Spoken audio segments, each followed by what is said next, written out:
Hello and welcome to another episode of Topline Talks, a Mackie Myers podcast hosted by me, Owen Myers. And me, Ryan Cook. For the new listeners, our podcast is all about bringing you inspiring stories and insights from a variety of guests from different sectors across the market. The intention is to bring you career insights, market insights, and job tips, frankly. Today, we're delighted to be joined by Clare, who is SVP of Finance and Operations at SynOx Therapeutics. Thank you for having me. It's a pleasure. Thanks for joining us. Looking forward to a great conversation. For benefit of our guests, it'd be amazing if we could start by just a bit of a top-line overview as to who you are, what you're about, the job that you do, and I guess how you've got to where you are. Yeah, that sounds great. Thank you. So as you said correctly, I'm the SVP of Finance and Operations at SynOx Therapeutics. SynOx is a biotech. We founded 4 years ago, so I suppose we're moving out of that startup phase more into that scale-up phase now. We've just completed our Series B fundraise, and I head up finance, operations, everything that doesn't require a PhD. So I joined the company 4 years ago when we founded. So I started the whole finance and kind of back office admin function up from scratch. And I've been working on building it up in a way that all of the processes and systems aren't just reliant on the fact that I'm doing them, that they stand up on their own feet, and that we've got the corporate governance structure that would stand up for a large company. Even though at the moment we're only 15 employees, we do actually have employees spread across the UK, Europe, and now into the US as well. Wow. Amazing. Entertaining for you. I mean, as a company that's also been trading about 4 years, obviously different kettle of fish, I feel your pain. So you're chief cleaner, dustbin person, and board reporter all at the same time. Well, I work from home, so I was that anyway. But yeah, SynOx is developing a drug, a monoclonal antibody called emactuzumab, and it's a drug that we're hoping will deliver a really valuable treatment option to patients that have a benign but quite debilitating tumour disease called TGCT. Tell us more about that. TGCT? TGCT, tenosynovial giant cell tumours. So they're a benign tumour of the joint and the synovial fluid. The tumours at the moment, they're caused by a chromosomal disease. Okay. And we have a drug that in previous studies has been shown to work quite well. So we've in-licensed that drug from Roche, and we're going to develop it ourselves in a phase 3 study. So a phase 3 study is the final clinical trial before we can hopefully get this drug approved to go to market and actually help patients. It is an IV treatment, so it's a short course treatment. So patients will have the drug over fortnightly for a 10-week course of treatment.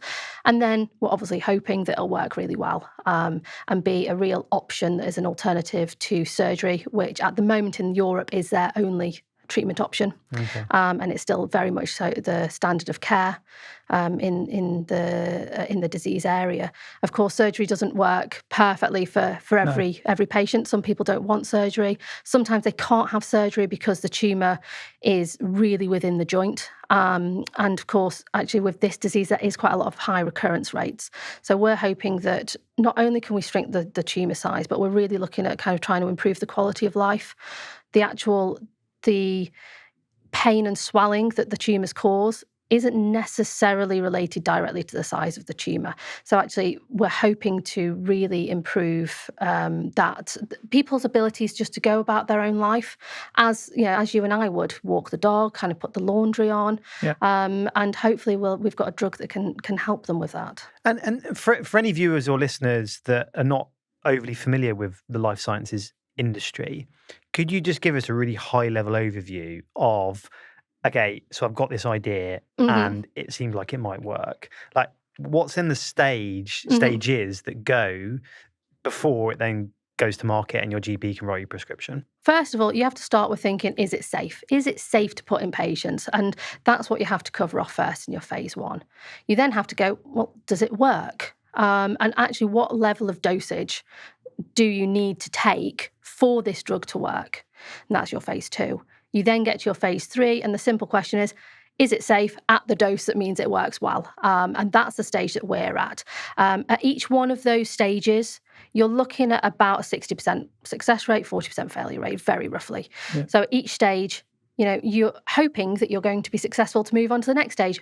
but it's not guaranteed. It's, the human body is very complex, and you can't always foresee what kind of challenges are going to come down the line. So a lot of this is kind of faith in the process, that actually you are going to get the data that means you're going to be successful as a business, and actually, fundamentally to help patients.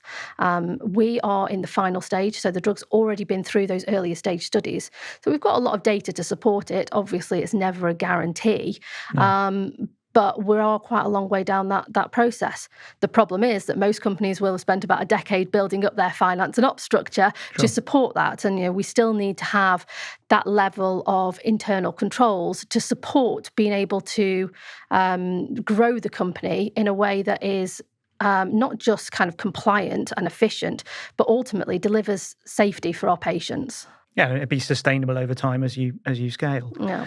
Just taking a step back on you, Sarah, and equally with all the acronyms and your confidence of talking about the whole proposition of SynOx, you are yourself an academic and you've come the full circle. So tell us a bit about your academic journey, because I think that's really unique. I always wanted to be an accountant. I'm back of the age that when I was at high school, we had a small computer lab with about 5 computers, and as your career advice, you kind of had a bit of a time in this computer lab, and you'd fill a questionnaire in, and it basically say you're good at maths, you should be an accountant, and that's basically what I founded my career on.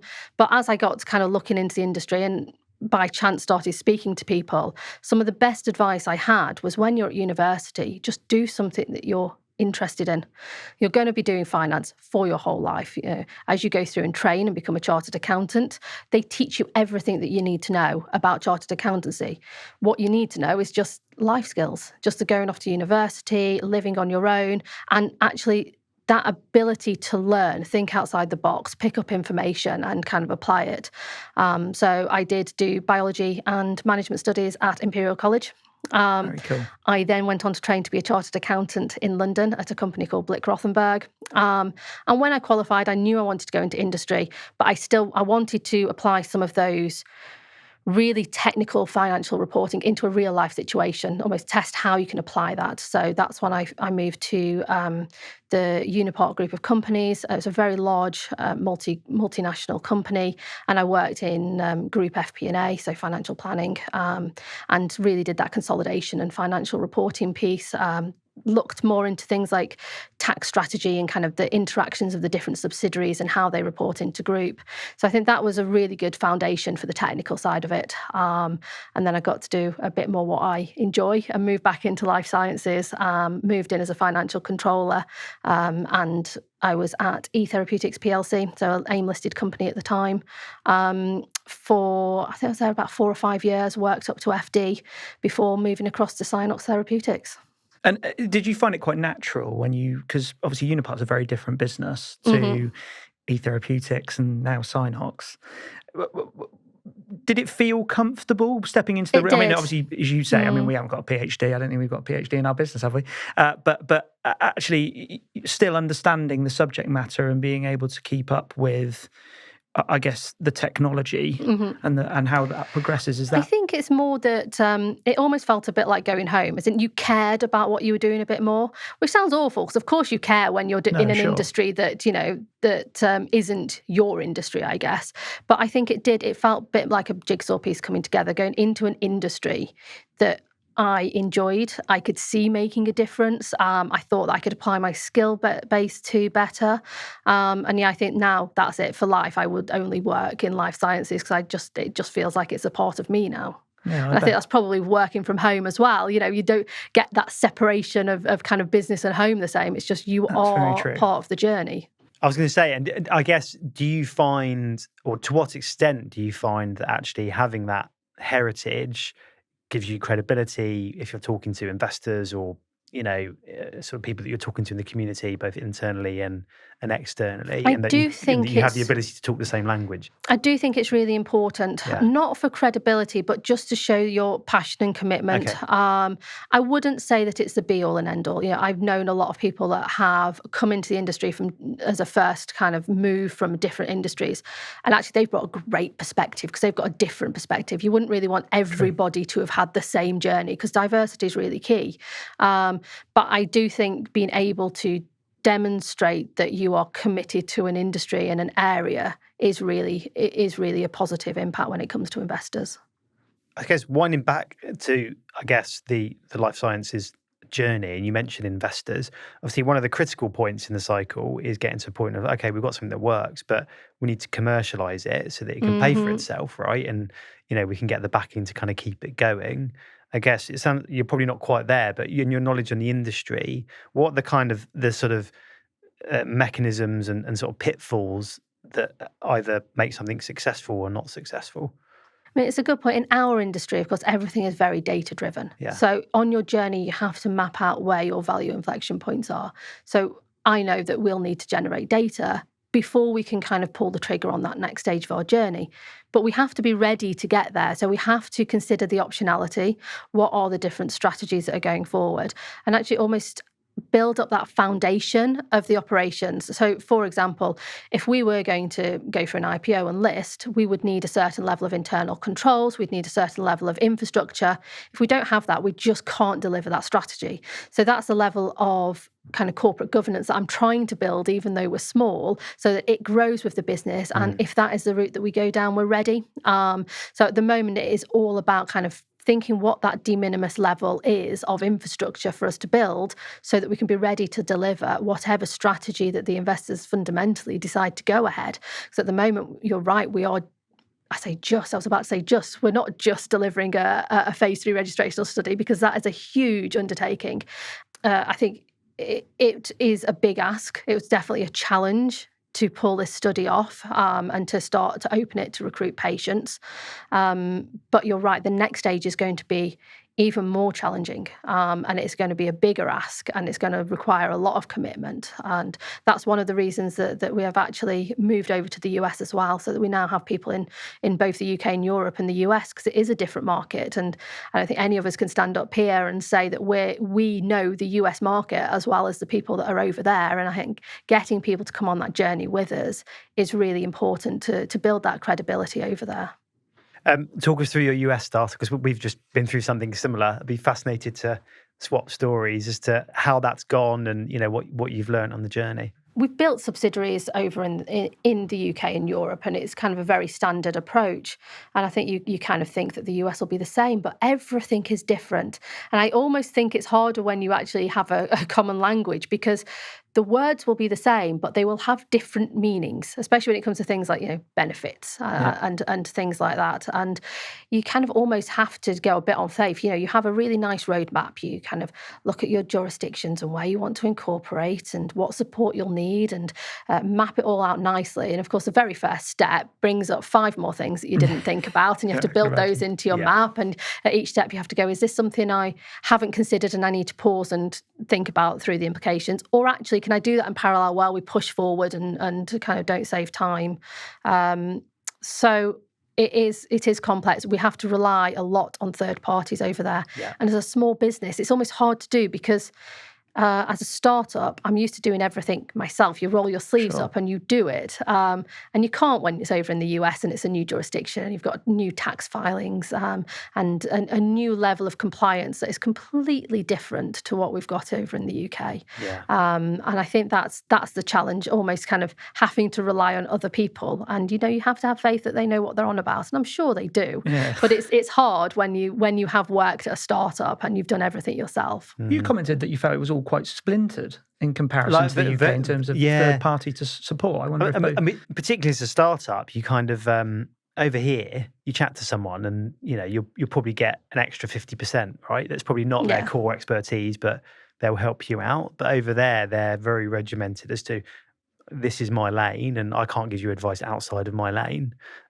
Did you find similar? I found exactly the same, actually. Yeah. And you'll get to the stage where for you're building a process, it's almost a natural progression to go on to the next stage. And it is a bit of a brick wall of, oh no, we don't do that. And, you could speak to this person, so then you have to go over to that person. And because they don't speak to each other, so you have to take the work that you've done and then you have to understand it enough to explain it to the next person in the process. Yeah. And it is difficult because a lot of the conversations start with an introduction using terminology that you're just not familiar with. And you have to kind of almost say, I'm really sorry, can you just dumb it down explain exactly what you mean. And underlying, things like, especially when it comes to kind of things like doing accounts and tax filings, we all know the numbers, and we know IFRS, and I've got enough knowledge in US GAAP to be able to kind of understand the key differences.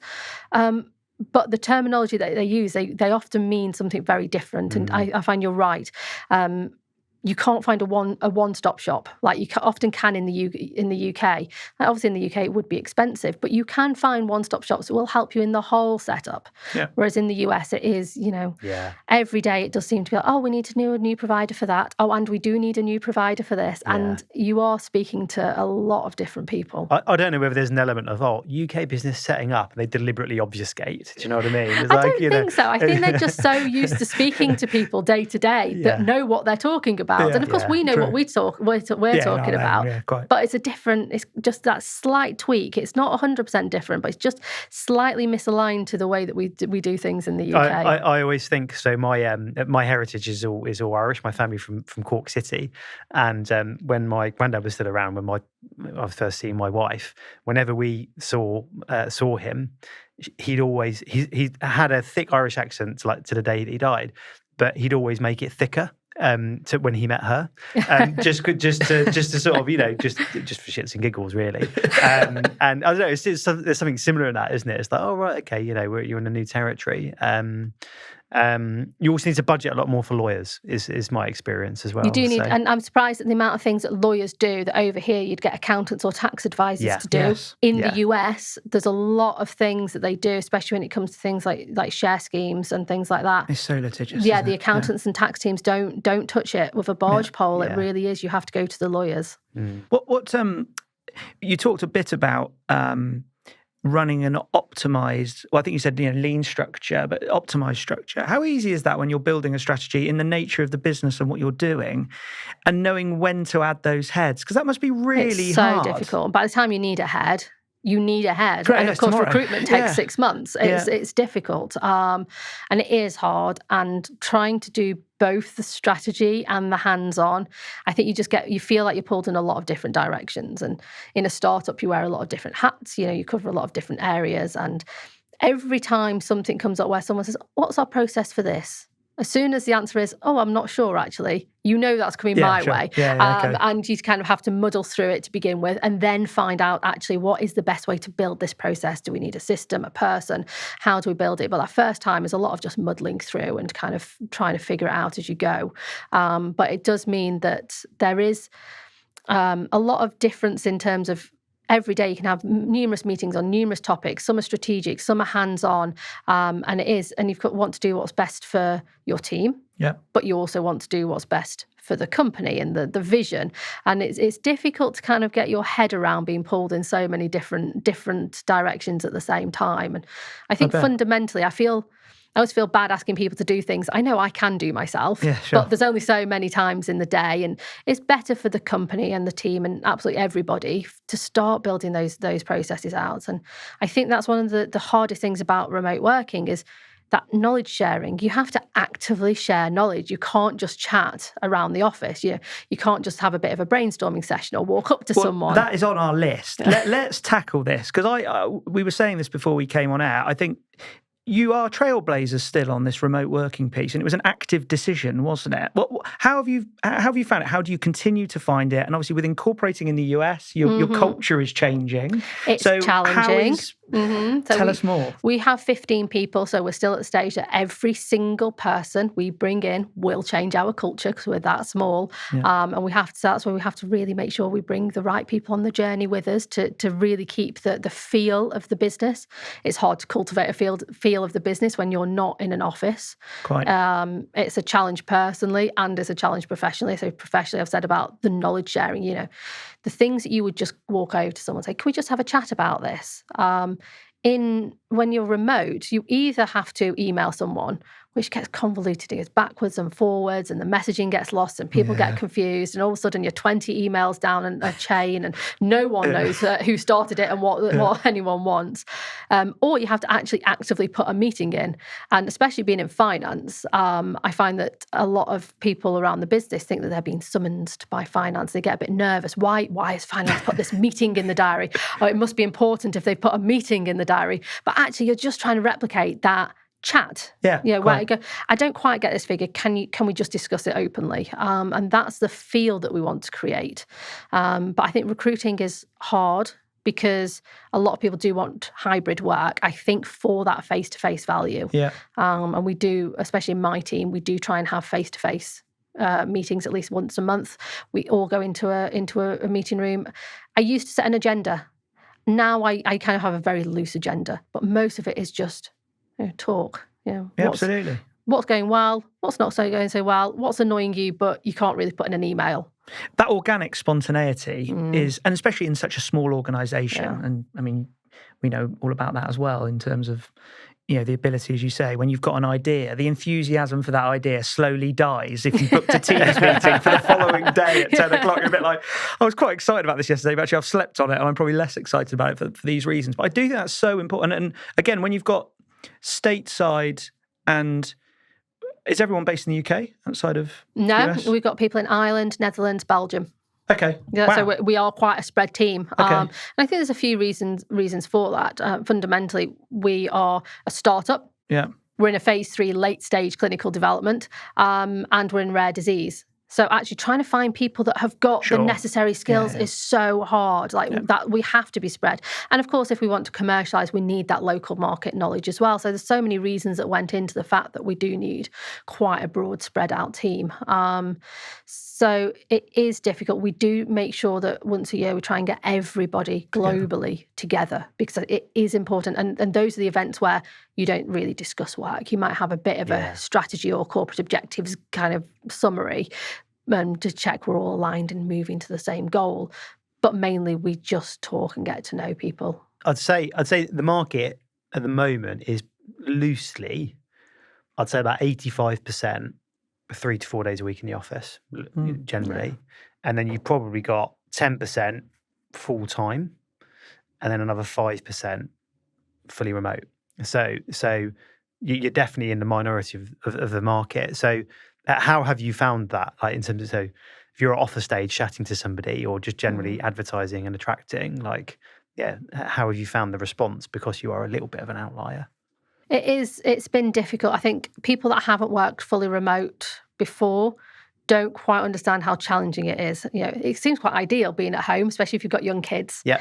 But you don't have that time, that commuting time to decompress. You walk out of your home office, so true, and you are immediately in mum mode, and that you don't get a break. Your kids aren't going to give you a pause. It is suddenly, I want to paint, I want to cook, and I haven't done my homework. Where's my swimming cap? And that's just life, and it's great in some ways because you don't need to worry about before school care because you can actually take them kids to school and then start work. Well, so you've got the Amazon wonderful. orders if it's anything to do with my, the doorbell going. The doorbell does go quite a lot. But it's nice being at home. I love it. I wouldn't change it. But it's much more difficult when you don't have that separation of work and home. I think it's more difficult than people realise, and that's why it's so important to really connect with the industry you're in. I think that is the bit that makes a big difference. That you believe in the company and what the company is trying to achieve. You do those water cooler chats that you were saying where you try and get everyone together. What else culturally do you do when you've got such a, everyone's so disparately located? We're trying lots of things. Some of them work and some of them don't. We try kind of some virtual quizzes that they started off really strong and fizzled out a bit. We do some virtual coffee chats and those sorts of things. We do a monthly all hands, which is virtual, and just to get everyone into a virtual room at least once a month so that people can start seeing each other. Yeah, so it's basically a meeting that everyone in the company comes to, and we just give any business updates. We welcome the newcomers so that everybody in the company gets at least a chance to see people that are new to the business. So at least everyone knows a name and a face and kind of broadly what they do.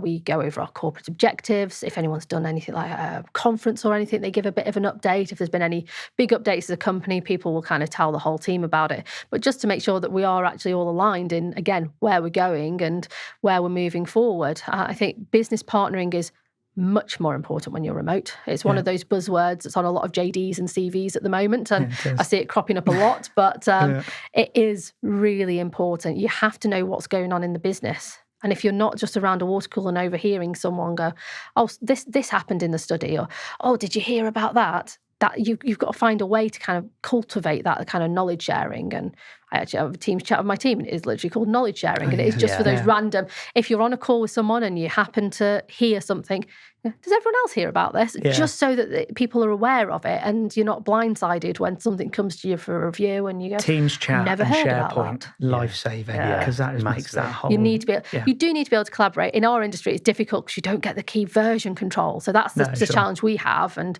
you've got a template and everyone overrides it. I get in trouble for that, actually. We've got some templates and I always forget to save a copy. So, sorry, Sammy. The two avenues that I'd like to sort of wind back on. The first is, how have you found the adjustment from Unipart, Therapeutics, big co, you're kind of in your lane, to small company, you're wearing multiple hats, doing a bank rec one day to sitting on the board and presenting to investors the next. How have you found that adjustment from big co to small co? It is a challenge. And I think whenever we are recruiting, if we have people that kind of have only had big company experience, I always ask them that can you describe what you think the challenges of the transition will be? And it's always a bit of a red flag if someone says, I think it'll be fine. It'll be the same. It's just a bit smaller, a bit more agile. And it's not. It really is challenging to make that transition. And I came into this company and I said, I know this is going to be a lot more challenging than I can anticipate at the start. And it absolutely has been. I always feel like it's a bit like you've got a coop of 15 chickens and you open the gate and they all go in different directions and you're standing going, why did I open that gate? And of course, you haven't got the infrastructure to start getting everyone to move in the same direction. Large companies have the systems and the processes, and we don't have the resource or the budget to do that. And yet you still need to be compliant. You still need to be efficient. So that's a challenge of how to achieve that and make sure that everybody's on the same page. So in a way, we're agile, but I think a lot of people mistake agility for just cutting corners. And we can't cut corners, especially when it's compliance and looking at internal controls. And it's very hard to get things like segregation of duty when you're at a finance team of 3. I quite agree. It's very difficult, and that's definitely been a challenge. And everything that I do, every process and system that we've created, it's the first time we're doing it. So it's not like you can just, there's that old age kind of thing for auditors, just go, we'll just follow what they did last year. Well, we can't do that because there was no last year. Quite. And also, you want the North Star to be best in class, don't you? Because ultimately that's where you want the whole thing to get to. You do want it to get to a good, strong level. And we are small, we're growing. If the foundation is cracked, we're going to really struggle growing as a business. So we've already implemented, we're in the process of implementing an ERP. It's a side project when we have time. Side project, crikey. Yeah. But it's like, if we can get those systems to work now when we're small, then they'll grow with us. And that's what we're trying to do. But it is hard as a small team. And there's only so many hours in the day. And the vast majority of days, you will open up your computer, open up your to-do list and not even get onto the first item because things will flag, especially with the time difference, what's coming from the US overnight. And your day will never go to plan. And it will always be things that you don't anticipate. I think the key thing really is recruiting for initiative and attitude, isn't it, actually? I mean, we found that in our business where people have come from large businesses into a smaller environment. It's like, you're not really getting told what to do because we're doing stuff for the first time, right? Yeah. If you use your initiative and go for it. Like you can have an impact. You've got to apply like what we all know things from our experience. You've got to apply them to a slightly new situation, and that's a hard skill. But I think that's the key. You've got to see a problem and not go, oh, I wonder whose responsibility that is. You go, well, I'll assume it's my responsibility unless I'm told otherwise. And then absolutely. I'll figure out where it's supposed to fit, like where the best place for it to fit is later on. But for now, let's just make sure this problem doesn't get worse. Yeah. So we don't want things fall. If things fall through the cracks when you're remote and you're small, it's very easy to happen. I don't know what your other lane was, Owen, but there's an obvious other lane, which is about the juggle. And you mentioned it earlier. And obviously, you've got children and you've made the step up into as Owen was saying, all roads lead to Sarah. And equally, you're a female leader in an industry that lacks female leaders. We don't see a huge amount of it. And actually, you're a rare commodity that studied biology and actually has come full circle, and we lose so many people that study life sciences at university that end up estranging life sciences for the rest of their career. So I guess, how do you find the juggle and how do you find diversity in the industry? And I guess, is there any anecdotal comments you'd give around people that have perhaps moved on from life sciences, having studied it or once been part of it, and how it's changing and how it is now? Absolutely. It is a juggle. You're right. And when I first started at SynOx, my youngest daughter was 2. So she's really grown with the business, It's sure. It really has been a bit of a family. Yeah, exactly. It's been a bit of a family affair. There's been days where people are very understanding and open. There's days when I've had sick kids and I've had a sick kid asleep in my arms whilst I'm on a call. But because you do try and juggle. There's not very many opportunities out there for flexible working. I'm always very open with my team. We have life. You have a nativity play to go to, and it doesn't have to be about kids. I think everyone kind of thinks that this live juggle is just for people that have got kids. But every few months I'll go to the hairdressers and I'll put it in my calendar and say, I'll take my laptop with me. There's Wi-Fi, but I'm at the hairdressers because everyone knows that, especially with people in the US, I do the hours.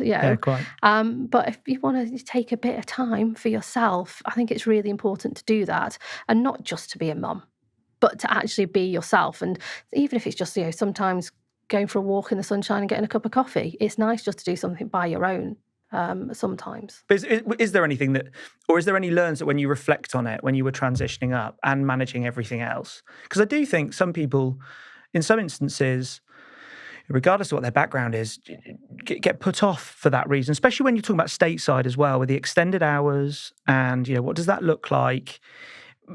Any learns or advice or things you reflect hard, on? And it sounds a bit woolly when you just say, communication's key. But I think there's quite often this segregation between your work life and your personal life. But if something's going on in my team's life, obviously you keep it confidential, but it's nice to know so that you can kind of be a bit more flexible when they need it. And I think we have to start building that culture as a business about flexibility and trusting people. And it's okay if you're stuck in traffic and you're 10 minutes late logging on, it's fine. We trust people to kind of make up the hours as needed, but it's not all about hours, is it? It's about actually delivering the work to a really good standard and caring about what you're doing. So it is difficult. And I think as anyone is recruited, there's quite often a sales pitch in kind of recruitment drives, not just from the candidate selling themselves, but from the company selling themselves. Yeah. And I think, there's a risk that people go into one company expecting the culture to be completely different than what it turns out to be. And that's hard to kind of, you say that you're a transparent culture. Sure, you've still got to try and convey as much as you can. You've still got to convey it. And it is difficult, and it is a juggle. And I think the only advice really is that you've just got to be a bit kind to yourself. It's not going to be perfect. I paid for my daughter to go to art class yesterday, and then I thought it was Tuesday and she missed it.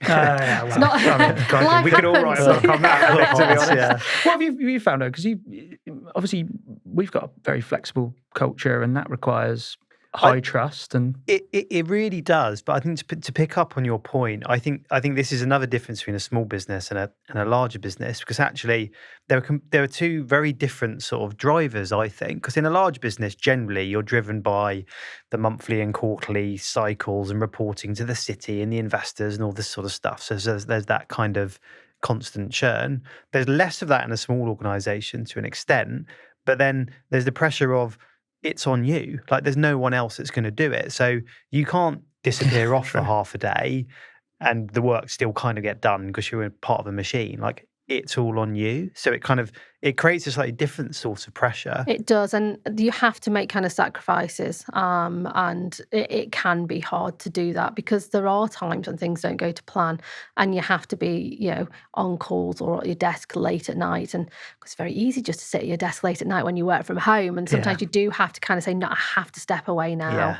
And it is difficult for the kids to see you knowing you're at home and you're in the office, but you've got your door shut with your little sign saying do not disturb, and that's hard for them to see that you're there but you're not there. At least if you go out to work, if you're not at home, you're at work. It's a much clearer divide, and there's definitely been times you have to make sacrifices when you are kind of working your way up, and as you say, there's no one else to do it, especially in a small company. It is just you, and it is just one of those sacrifices you have to be willing to make.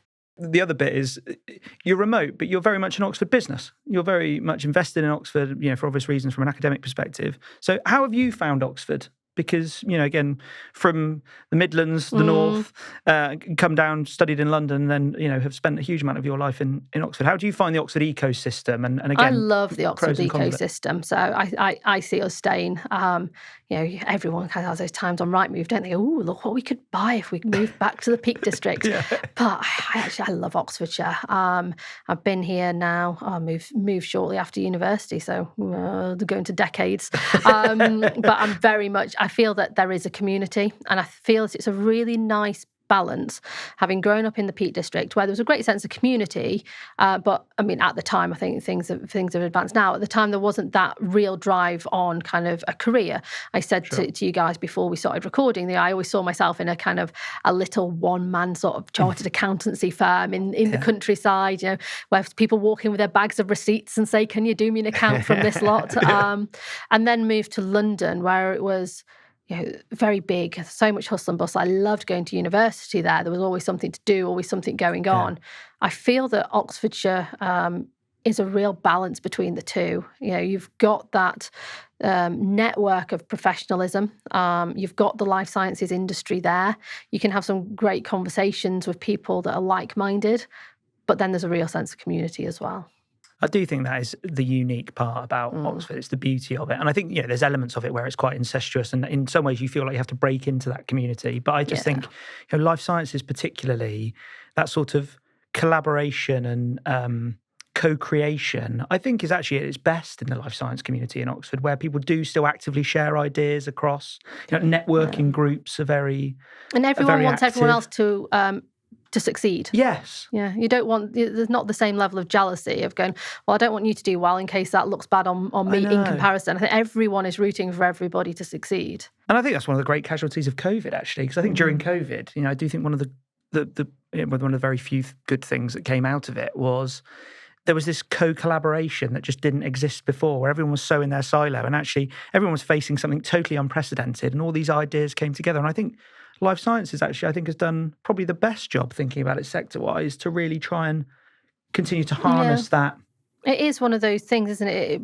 I suppose COVID brought to the forefront why life sciences is so important. Quite. And sometimes that message gets lost because actually, especially in drug discovery, that journey takes a long time. Yeah. It takes decades to get a drug to market. It costs millions. Yeah. And I think people lose the messaging of why you're doing it when it's such a long journey and it's such an expensive journey. And, you've got to get so much money put into the process at risk before you've got the data to prove that actually, you've got something here that is going to make a difference. People see all the lovely success stories at the end of the process, but it's a long, grueling process to go through. There's been a lot of casualties along the way. Just to wrap up that segment, if there is a business owner who runs a cafe in Oxfordshire and they've got a bag of receipts, you're available, right? Oh my goodness. Okay. Don't pretend to be an Amazon delivery person and knock on the door. There's a box full of receipts. Brilliant. Very good. I mean, look, I come back to that bit around someone who's studied life science and, has perhaps deserted it or is looking to get back into it. Any advice? Any other advice? I mean, you've covered some of it, but I think you just have to try and go for it. I think a lot of it is research. Research the company that you're wanting to go into, because no life sciences business, we talk about life sciences, but no business is the same. Yeah. They're all very unique, and actually with the information that's available out there, you can get a really good feel of what someone's journey is. But a company that's developing a tech platform versus a monoclonal antibody, they're going to be very different cultures. I think you've got to show that you understand the difference. And it's the same as understanding the difference between a big company and a small company, for example, and an office environment and remote working. There's a lot of nuance in life science. I think that's what you've got to show, that you kind of not necessarily understand it, because it might be a new journey for you, but you appreciate it, that it's there. But I think anyone can get into life sciences. It's not a closed off industry. I think we're very open to diversity and new ways of thinking. Retaining women particularly, and we talked about this in previous episodes, is there one thing you could isolate where actually as a life science community we can do a better job at not just retaining our academic, but I think more important, our academic women in the industry? Is there anything that stands out to you? I think flexibility's got to be key. Yeah. And that could be part-time, it could be, school hours or term time hours, but it could be as simple as kind of making it clear that you understand that you have commitments that pop up out of the blue. You might need to take your child to the doctors, and that you actually support people through that, and you're not going to penalise them for it. It's just flexibility. Fabulous. That's been amazing. Fantastic. Yeah. No, thank you so much. No, we look forward to seeing the SynOx journey. Absolutely. Over in America and indeed, and obviously in Europe as well. So yeah, thanks very much for your valuable time.